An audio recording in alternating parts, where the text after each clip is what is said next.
예를 들면 내가 한 세계를 건립하고자 하면 이 세계가 아주 장엄하고 미묘합니다. 중생들이 이 세계에 태어나면 모두 해탈을 얻습니다.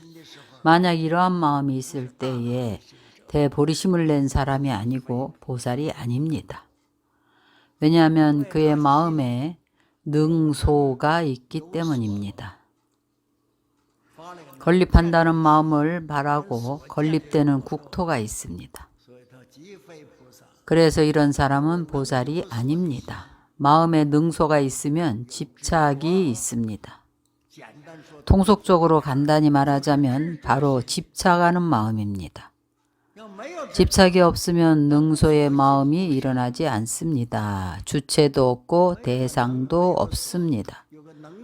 건립하는 사람과 건립되는 국토가 있으면 보살이 아닙니다.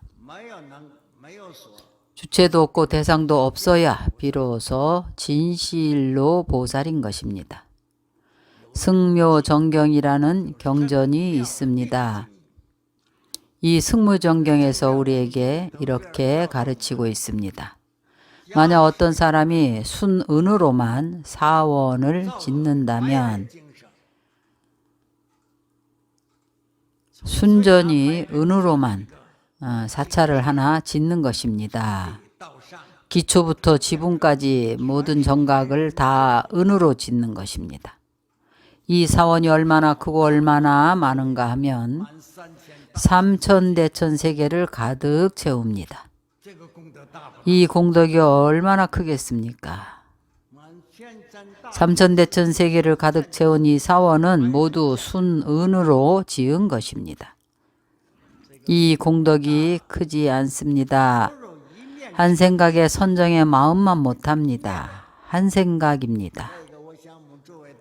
내 생각엔 여러분들이 하루 동안 선정에 들 수 있는 공력이 아직 안 될 것입니다. 1시간 동안 선정에 들 수 있는 공력도 안 될 겁니다. 한 생각은 아마도 여러분 모두 한 생각 동안 정해든 경험은 있을 겁니다. 한 생각 동안의 선정의 마음, 바로 이 일념의 선정심입니다. 선정 상태의 일념심입니다. 순운으로 지은 삼천대천 세계의 많은 사원보다도 수승합니다. 선정 상태의 일념의 마음보다 못합니다. 이 한 생각이 정해들면 능소가 없습니다. 그래서 우리가 수행하는 동안에 공덕을 논하자면 마음에 능소가 있는지 없는지를 시험해 보아야 합니다. 내가 선정을 닦고 나에게 선정을 닦는 법이 있다면 이것이 바로 능소가 있는 것입니다. 선방에 있는 법우들은 능소의 마음이 없습니다. 이 마음을 내려놓고 마음에 능소가 없으면 바로 선정입니다. 마음에 능소가 있으면 선정이 아닙니다. 마음에서 한 생각 일어나고자 하면 내가 선정을 닦고 선정에 들어야겠다고 하면 선정이 아닙니다. 생각이 없어야 합니다. 그래서 우리가 항상 말합니다. 몇천 명의 부처님께 공양하는 것이 한 사람의 무심도인에게 공양하는 것만 못하다고 합니다. 무심무념으로 마음에 능소가 없으면 바로 선정입니다. 그러나 우리 마음에는 능소가 있어서 곧 선정이 아닙니다. 능소가 일어나지 않은 때에 그 자체를 선정이라고 합니다. 왜 이렇게 말하는가? 어떤 것이 선정의 마음인가? 한 생각이 일어나지 않고 한 생각을 일으키지 않은 것입니다. 이것을 선정이라고 합니다. 청정심이고 불생불멸입니다. 이러한 경계에 도달해야 진정한 무아입니다. 수보리야, 만약 보살이 무아법을 통달하면 부처님께서 그를 진정한 보살이라 이름하느니라. 이러한 사람이야말로 진정한 보살이다. 부처님께서 그를 진정한 보살이라고 이름하셨습니다. 우리가 자주 무아를 이야기합니다. 무아는 바로 분별이 없는 것입니다. 그러나 여전히 두 종류의 차별이 있습니다. 하나는 인무아이고 하나는 법무아입니다. 만약 견사옥을 끊게 되면 임무화에 도달하고 법무화는 무명을 끊은 것입니다. 번뇌 무명을 끊어야 비로소 법무화라고 합니다. 그러나 임무화를 설해도 좋고 법무화를 설해도 좋습니다. 본래 모두 다 없는 것입니다. 반드시 통달해야 합니다. 이것을 통달하면 바로 고요해지고 평등해집니다. 우리의 수행이 평등한 경계에 도달합니다. 고요함은 바로 선정입니다. 도달하지 못하면 불평등이고 바로 내가 있는 것입니다. 일체 제법의 상에 대해서 법상이고 제법의 상입니다. 전혀 걸림이 없습니다. 모두 통달할 수 있습니다.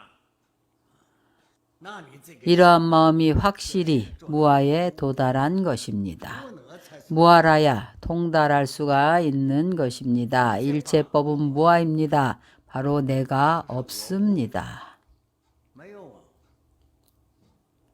이렇게 인과 법을 둘 다 잊으면 아집과 악연이 없습니다. 인아의 집착도 없고 법아의 집착도 없습니다. 이런 사람을 진정한 보살이라고 합니다. 이렇게 수행해야 합니다. 그러나 이렇게 하면 바로 성취하는 것이 아닙니다. 진정으로 수행을 해서 도달해야 합니다. 이해력과 수행이 다 마음이 다한 경계에 도달해야 합니다. 능소의 마음이 다하고 다함도 없어야 구경에 도달합니다. 주관하는 마음이 없고 닦을 대상인 마음도 없어서 능소가 둘 다 없습니다. 중생을 제도하는 보살도 없고 제도받는 중생도 없습니다. 이것을 능소가 둘 다 없어졌다고 합니다. 제도하는 보살도 제도받는 중생도 없습니다. 이러한 사람을 진정한 보살이라고 합니다. 중생과 자신을, 더 나아가서 중생이 자신이고 자신이고 중생입니다. 그러면 더욱 깊이 들어간 것입니다. 수보리야, 내 뜻은 어떠한고? 내 뜻은 어떠한가? 그대는 어떻게 보느냐는 것입니다. 열애에게 유관이 있는가 없는가? 열애는 사람입니다. 인간계에 하생하신 것입니다. 우리들과 같습니다. 몸이 똑같습니다. 열애에게 유관이 있는가 하니 수보리가 대답을 합니다. 그렇습니다. 세존이시여, 열애에게 유관이 있습니다.